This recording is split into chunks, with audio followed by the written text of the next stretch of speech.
हे तर काय हळू.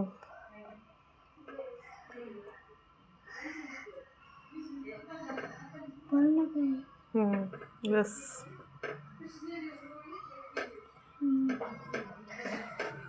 बस. आता थोडी चटणी. चटणी कशासाठी? हा, चटणी कशासाठी सोनू? कारण की टेस्ट चांगला यायला. तुला आधी पण येतात डोसे? हा, कोणी शिकवले तुला डोसा बनवायचा? मी स्वतः शिकलोय. कधी? लय वर्ष झाले. किती वर्षाचा होतास? 4 वर्ष 5 वर्ष असेल. तेव्हापासून शिकला? पण कोणी मला डोसाच नाही म्हणू दिला, म्हणून कोणी मला बनवू देत नाही. आज बनवलास तू? 4 वर्षापासून येतो तुला डोसा? हा, पण कोणी म्हणू देत नाही मला. ओके.